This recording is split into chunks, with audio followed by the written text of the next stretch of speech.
and inhabit. And we can see today with this press launch that programming is starting now for these properties. Also, my co-owners, Sarah DeLayden is the context aligner, and Vidal Hill is the neighborhood liaison. So this site that we're on was previously a City of Milwaukee foreclosure that has been vacant for over a decade. And what we plan to do is rehab this duplex to be a live workspace that will be occupied by creative as soon as finished. And then we're going to demo the quad here. The foundation is no good. And it will be a green space where we'll do programming until we raise the funds to put a new construction there.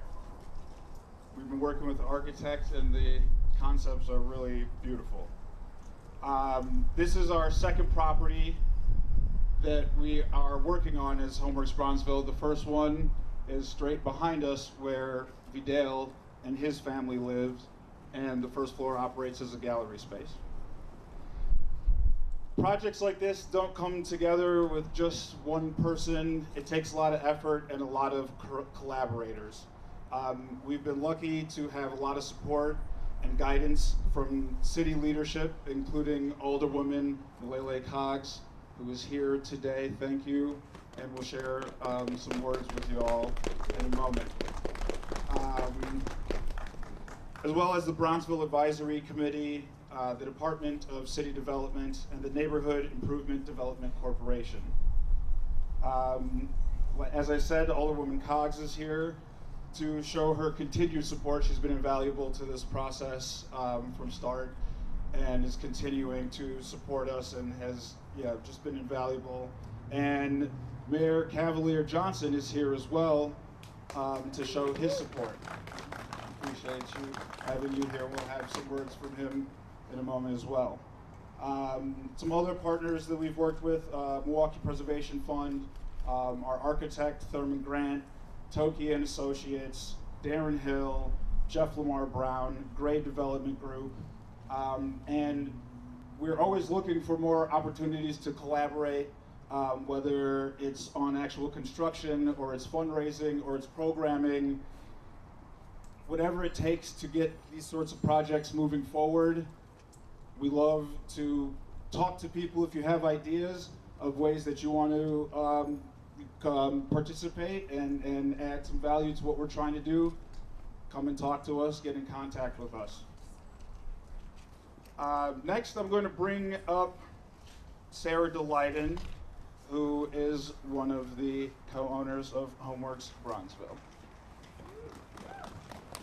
Thanks, Cynthia.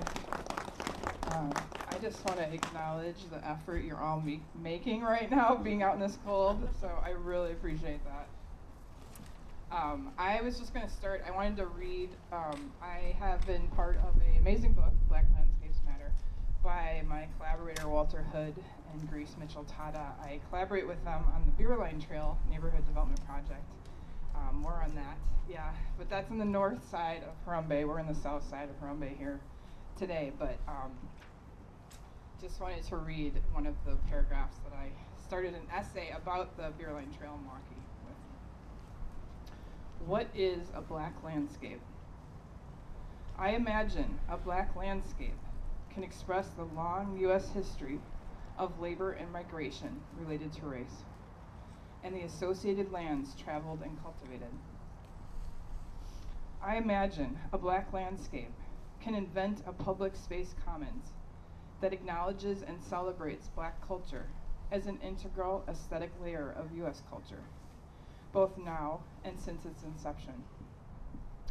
I imagine a black landscape can help define an ethical cultural development in a U.S. urban context, investing in existing residents, workers, and others who may migrate to a neighborhood, many of whom associate with black representation. I imagine a black landscape can hold an inspiring and heartwarming cultural exchange with black, white, and any any other cultural layer a resident wants to own. And maybe a black landscape is a place that supports neighbors to focus on the civic so we can walk toward freedom from racism and the inequities and trauma it can trigger and produce in any of us. And so I just want to offer that as a frame today. I perceive Bronzeville as a black landscape. We chose to be where we are, in the Harambe neighborhood in the Bronzeville district, in part because there's so many amazing neighbors here. We've been really seeking to cultivate these specific properties, partly because of America's Black Holocaust Museum just down the block. Welcome any of you to go after this. It's open today, which is amazing. Just had its reemergence a few short weeks ago. But other neighbors that we are going to be working with in time: Black and White Barbershop, Della Wells, Food for All, the Bronzeville Collective, MKE, also just on the block. There's so many creatives, for-profits, nonprofits, and we've just been really grateful for all the collaboration, as Mikkel mentioned today. More to come. We're going to have Copyright Magazine, our press contact today, is also going to be our first tenant here in the duplex. But in time, we have a whole string of creatives looking for property right now. We're hoping this cluster really becomes the anchor to be able to do a number of other properties in the area. So, part of how we've gotten here again is really close collaboration with the city of Milwaukee. The Bronzeville redevelopment plan has been key for us. There was a Bronzeville artist housing report. It's part of how we even got the idea. Mikkel's face was on the cover of it. That helped. And then also, I just want to do a big shout out also to Alderman Cox, being one of the key leaders for the Arts and Resource Community Hub. Is a loan program we have used on the property for Vidal, and then now this one. We were able to purchase these parcels for $1, and we received $25,000 loans that are forgivable when we own or occupy for 5 years and just be artists and do our creative activities consistently here. We also just really appreciate Wisconsin Preservation Fund. Leo Reese has been an amazing advisor and partner. They have served as our fiscal sponsor and also was able to use leverage for a $100,000 loan. That's part of, again, what's going to help us get this rehab done. So we are just starting an investors fund. We're looking for people that are interested in doing little to no interest loans, what we think of as social entrepreneurs who want to join us in understanding why it's important to get these kind of rehabs to happen. So feel free to contact us to discuss investing options. And again, just want to say I appreciate you being here today. Thank you. And next, we will hear from Alderwoman Cox.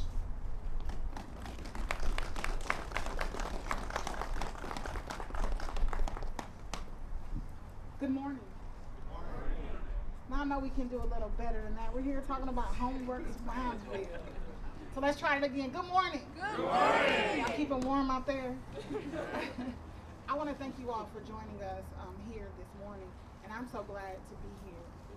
Too often on too many blocks in the city of Milwaukee, particularly in my district, there are blighted homes, right? Because we've dealt with the foreclosure crisis, and unfortunately have a lot of green boards on homes. This journey started actually not necessarily because of the blight, but because of the desire to make Bronzeville real. So Bronzeville is the culture. Bronzeville is the arts. Bronzeville is the businesses, but most importantly, Bronzeville is the people.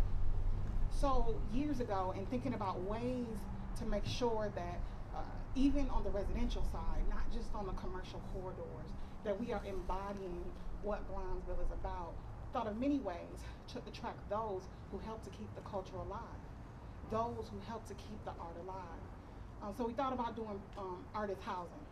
Came up with many glorious ideas, had plenty of hours of meeting with artists and creatives, as well as with DCD staff.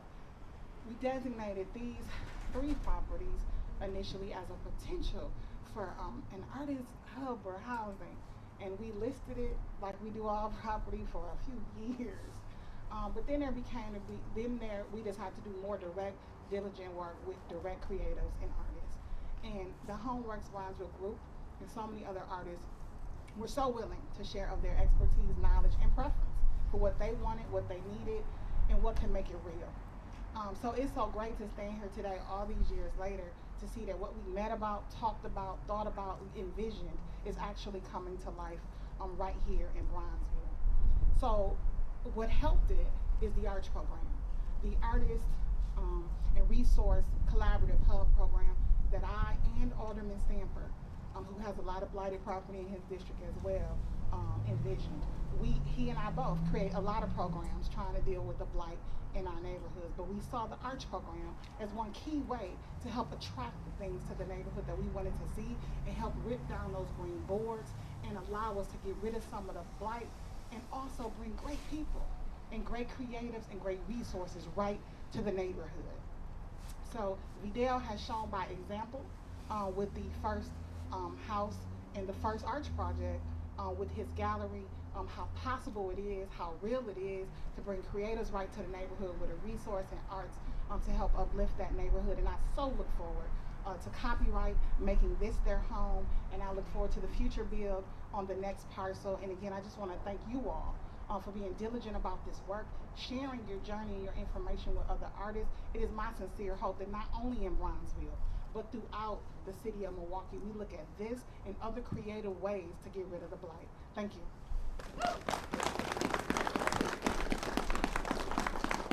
Thank you so much for your contribution. We look forward to continue collaborating with you.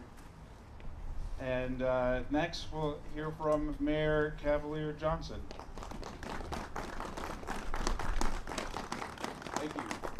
Thank you, and good morning. You know, it was mentioned that you know, these properties had been vacant for some time, and Alderwoman Cox talked about, you know, the blight, not just in neighborhoods like this, but in Alderman Stamper's district as well. And this reminded me of my time growing up here and living just a few blocks away at 6th and Clark, and walking down here and coming down the street to, you know, the Walgreens and seeing these buildings in the state that they're in, and walking up and down the streets of North Avenue.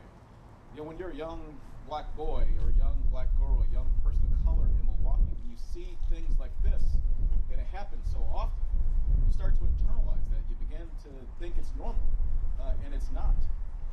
And so partnerships like this with Mikal and Vidal and Sarah are working to transform these blighted properties into spaces where young people, particularly, but folks who live in neighborhoods like this across the city, can be proud of removing that blight and bringing in, you know, the next phase of what our economy needs to be in Milwaukee.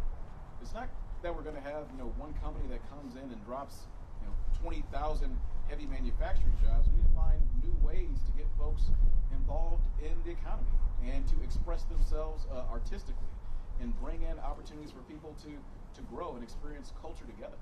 So I want to thank them.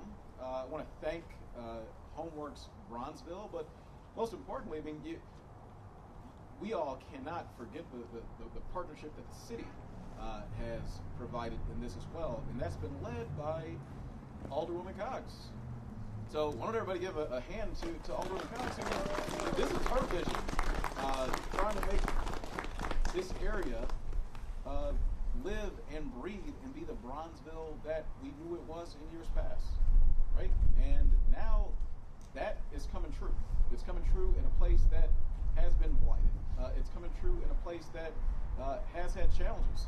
And when these things happen at this location and right next door and other places throughout this neighborhood, those same young people, those same little black boys and little black girls and kids of color generally in the city will no longer internalize things like this to be normal.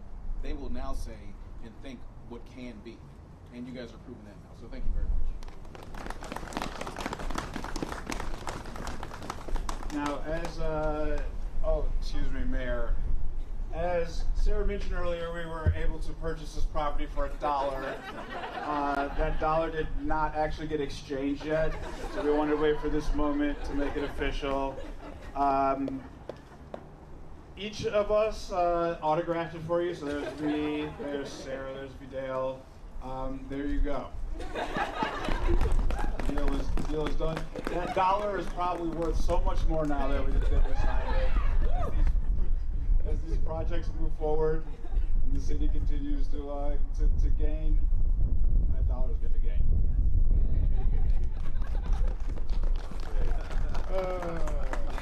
Sometimes you gotta. Okay, moving along, we're going to bring up Vidal Hill, who is our final co-owner in HomeWorks Bronzeville. And just to spice things up, we're going to do it in an interview format. He wants this side. Yeah, okay.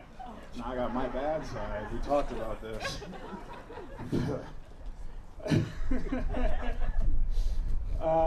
So Vidal's title has been neighborhood liaison. So one of the things I want to ask you is, why is it important to you to work in this neighborhood, to work in this district? All right, so the reason this area matters so much to me, just like many people I see out here, my family, I grew up over here. Born and raised in Milwaukee. I went to Holmes Elementary School. I was raised on the infamous Buffalo and Meineke Street, and for me, I never seen people like who I am today doing what they're doing at that time. So if someone was successful, you didn't see it in the area. Success was not around. So it didn't seem tangible for a little mixed kid with curly hair, long eyelashes, who got in a ton of fights, that success and ownership was a real thing. So for me, I want to be the person that I needed to see when I was younger, so I could understand that success and doing better in a different path was tangible. And not only tangible, if you worked at it, it was guaranteed. If you really put in the work, if you really understood that community wasn't buildings, bricks and mortar, but people doing the right thing for their people, it would have changed everything. So I'm trying to be that person that I needed to be. And this was all the east side to me, under the bridge, from a little bit south, like by Brady, all the way to like East Capitol, was all one thing. These lines weren't clear to me until I was older. There was no Bronzeville, Harambe. There was no real sense of separation like there is now. And what I want to do is be a beacon for everything to be more cohesive, success to be the next step, not something that you really have to work hard at, but something that is definitely tangible and definitely guaranteed in a family setting. And the discourse that we're seeing right now is happening because we're not having families, we're not having ownership, we're not having real opportunities. And what this shows is real opportunities happening live and colorful. So this isn't just something that you see and you don't want to be, because we're fighting against negative stigmas and things that kids don't want to grow up to be. Sometimes they don't see a suit and tie and a briefcase and think, oh, that's cool. Right now, they're looking at success being cars and flashy things. So if we can show success in a different way, in a different light, hopefully what we're doing now can permeate into other families and neighborhoods, and what we're talking about now could be history and not the lived experience of the kids that are here now. All right. Thank you. I'm going to put in an impromptu question. Having that curly hair and long eyelashes, how was it being so pretty as a young mixed kid on either side? We can all imagine. We're just going to skip past that. Okay, speaking of like the example that you want to be in the neighborhood and that we can provide to people, to young people, what are the sort of things that you and the rest of us have been doing in the neighborhood, in the area so far?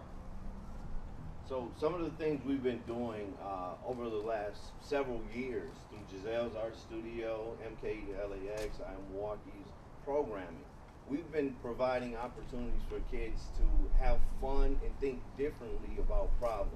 Not be paralyzed by how many problems there are, but taking creative approaches to expressing themselves and creative approaches to growing and lifting themselves and their families out of poverty through arts, through culture, through different means. So the programs we've been doing with COA, Boys and Girls Club, Arts at Large, MPS, we've been in every building where kids reside, where kids play and have fun, trying to talk to them about real situations and how to express themselves, how to better deal with situations from not taking violent approaches, but more pragmatic approaches and economic approaches.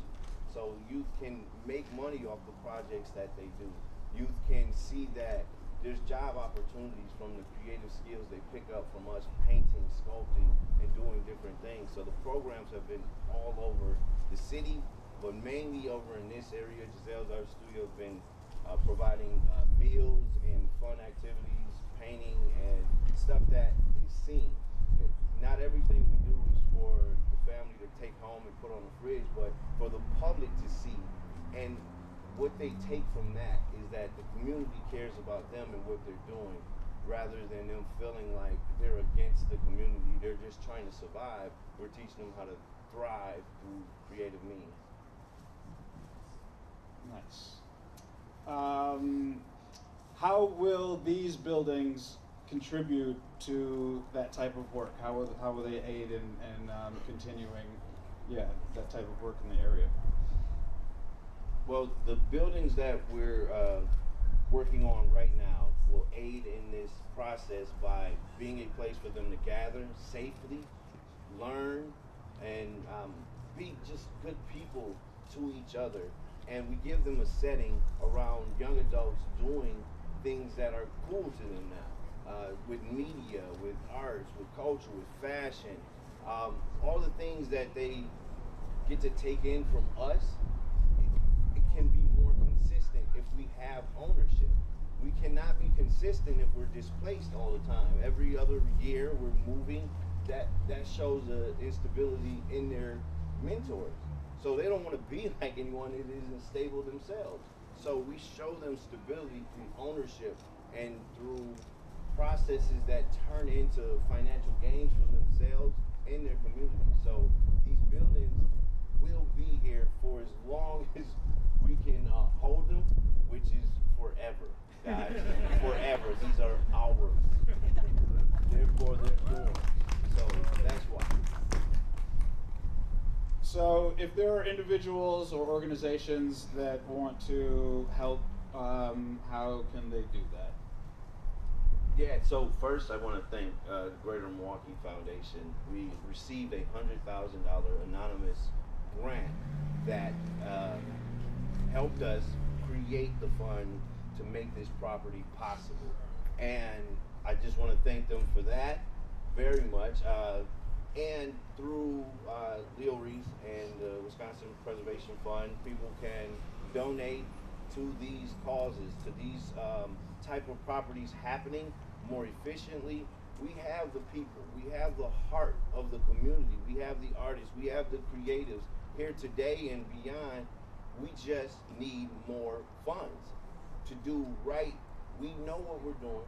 We've done it very well for very little, but now we're past that. We need stability. We need things to gain. We need to be able to provide opportunities for the next generation, and we do that through contribution from others. So reach out to myself, Mikhail, or Sarah through HomeWorks Bronzeville, our website, and we'll put the money right where you can see it, right where the community can feel it, right where the kids will be fed, the kids will learn, and they will see people like them doing great things. So you will see where every cent goes, and every smile that you see in this area, every protected kid that walks past this house. So the donations really matter to what we're doing and stability for what we're going to do next. Thank you.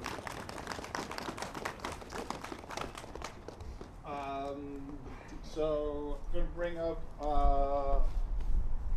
Lexi Brunson of Copyright Magazine. She's our media director. To sort of run the next few minutes if the press have any questions. Thank you, thank you, thank you. As Mikhail said, I am Lexi S. Brunson, owner and active editor-in-chief of Copyright Magazine. Thank you. And HomeWorks Bronzeville media manager. So right now we want to open up the floor for any questions from the press. Any? No questions, no questions. Well, you guys did a thorough job. Yeah. Again, we want to thank you guys for coming out. If you do have any questions after we close up, feel free to come talk to us and we can get those answered for you. Thank you very much. Thank you. And before you all leave, we have like a gold rectangle on the side of this house. Like, I guess I'm pointing this way. Everyone look way down there. Yeah, right there by Carisha. We want everybody to help us infuse these buildings with the energy that we want to see as these projects develop, as the neighborhood develops, as the districts develops. So pick a positive word or whatever inspiring word and add it to the gold square there, and then those bricks are going to be priceless as well. Thank you. And again. I just want you all up. Oh yeah. We can stand here for pictures. Trying to feel my feet and Yeah. fingers again. Here they are. Wait a minute. Wait, all four of you. Oh, come on, Lexi. Me too? Oh yeah. All right, now. Okay. Let the paparazzi have their due. Can we do a couple post pictures with the mayor and the alderwoman as well? Oh yeah. Maybe we should come down. I'm not sure that many people over here. Maybe before. Yeah, why don't we come down here and do it in front?